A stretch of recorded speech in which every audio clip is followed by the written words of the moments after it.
പശ്ചിമേഷ്യയിലെ സംഘർഷഭൂമിയിൽ പൊടിപടലങ്ങൾ ഇപ്പോഴും പൂർണ്ണമായി അടങ്ങിയിട്ടില്ല.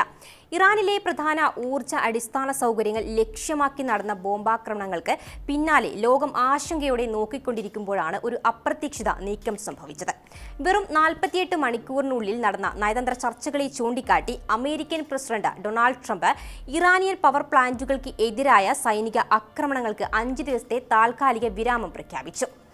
അദ്ദേഹത്തിന്റെ സോഷ്യൽ മീഡിയ പ്ലാറ്റ്ഫോമിലൂടെ നടത്തിയ പ്രഖ്യാപനത്തിൽ സമാധാനപരമായ ചർച്ചകളാണ് ഈ തീരുമാനത്തിന് പിന്നിലെന്ന് അദ്ദേഹം പറഞ്ഞു. എന്നാൽ ഈ പ്രഖ്യാപനം സമാധാനത്തിന്റെ തുടക്കമോ അതോ ഒരു തന്ത്രപരമായ ഇടവേളയോ എന്ന ചോദ്യമാണ് ഇപ്പോൾ ലോകം ഉറ്റുനോക്കുന്നത്.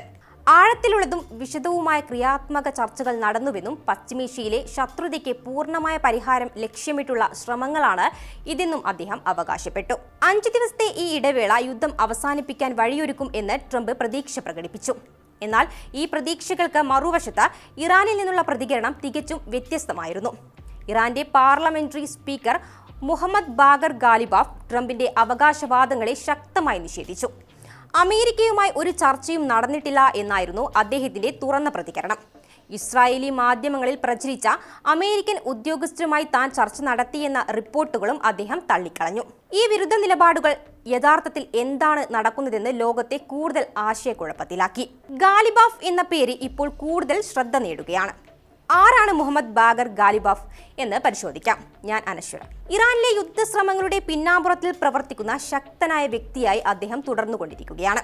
1961 ജനിച്ച അദ്ദേഹം ഇസ്ലാമിക് റവല്യൂഷണറി ഗാർഡ് കോർപ്സിന്റെ ഒരു പഴയ സൈനികനായാണ് തന്റെ കരിയർ ആരംഭിച്ചത്. ഇറാൻ ഇറാഖ് യുദ്ധകാലത്ത് കമാൻഡറായി പ്രവർത്തിച്ച അദ്ദേഹം പിന്നീട് സൈനികവും സിവിലിയനും ഉൾപ്പെടുന്ന നിരവധി പ്രധാന സ്ഥാനങ്ങൾ കൈകാര്യം ചെയ്തിട്ടുണ്ട്.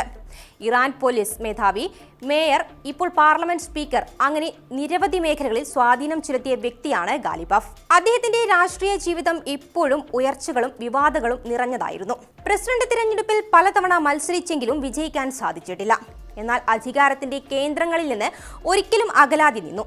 12 വർഷം ഇറാൻ മേയറായി സേവനം അനുഷ്ഠിച്ചപ്പോൾ നഗരവികസനത്തിൽ അദ്ദേഹത്തിന്റെ സാങ്കേതിക സമീപനം ശ്രദ്ധ നേടി. അതേസമയം സാമ്പത്തിക അഴിമതി ആരോപണങ്ങളും അദ്ദേഹത്തെ പിന്തുടർന്നു. പ്രതിഷേധങ്ങളെ അടിച്ചമർത്തുന്നതിൽ അദ്ദേഹത്തിന്റെ പങ്ക് ഏറെ വിവാദങ്ങൾ സൃഷ്ടിച്ചിരുന്നു. ഇപ്പോഴത്തെ സാഹചര്യത്തിൽ ഗാലിബാഫ് ഇറാന്റെ യുദ്ധതന്ത്രങ്ങളുടെ പ്രധാന ശില്പിയായി മാറിയിരിക്കാം. ഇതാണ് വിദഗ്ധർ ചൂണ്ടിക്കാട്ടുന്നത്. സൈനിക, സുരക്ഷാ, രാഷ്ട്രീയ മേഖലകളെ ഒരുമിച്ച് ബന്ധിപ്പിക്കാൻ കഴിയുന്ന അപൂർവ രാഷ്ട്രീയ നേതാവാണ് അദ്ദേഹം.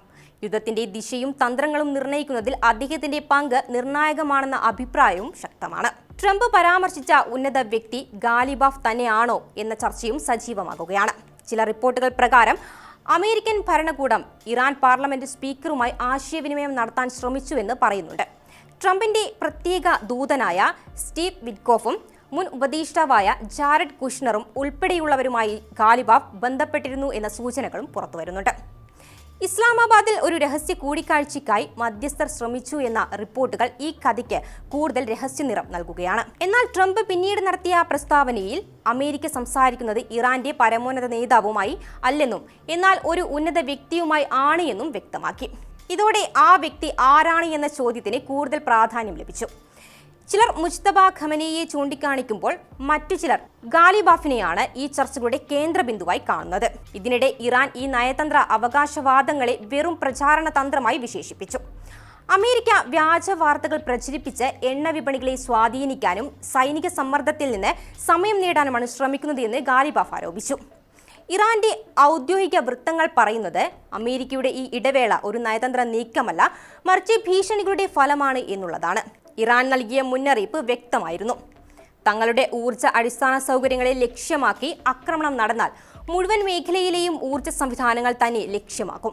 ഈ മുന്നറിയിപ്പിന് പിന്നാലെയാണ് ട്രംപ് പിന്മാറിയത് എന്ന് ഇറാനിയൻ വൃത്തങ്ങളും അവകാശപ്പെടുന്നുണ്ട്. അഫ്ഗാനിസ്ഥാനിലെ ഇറാൻ എംബസിയും ഇതേ നിലപാട് ആവർത്തിച്ചു. ഇത് ഒരു സൈനിക സമ്മർദ്ദത്തിന് മുന്നിലുള്ള തന്ത്രപരമായ പിന്മാറ്റമാണെന്ന് അവർ വ്യക്തമാക്കി. ഇറാനിയൻ മാധ്യമങ്ങളും ട്രംപിന്റെ അവകാശവാദങ്ങളെ പാടെ തള്ളിക്കളഞ്ഞു. ട്രംപുമായി നേരിട്ടോ അല്ലാതെയോ ഒരു ബന്ധവുമില്ല. ഇതായിരുന്നു പുറത്തിറങ്ങിയ റിപ്പോർട്ടുകൾ. പശ്ചിമേഷ്യയിലെ വൈദ്യുത നിലയങ്ങൾ ലക്ഷ്യമാക്കുമെന്ന് മുന്നറിയിപ്പ് ലഭിച്ചതിന് പിന്നാലെയാണ് അമേരിക്ക ഈ തീരുമാനം എടുത്തത് എന്ന് അവർ പറയുന്നുണ്ട്.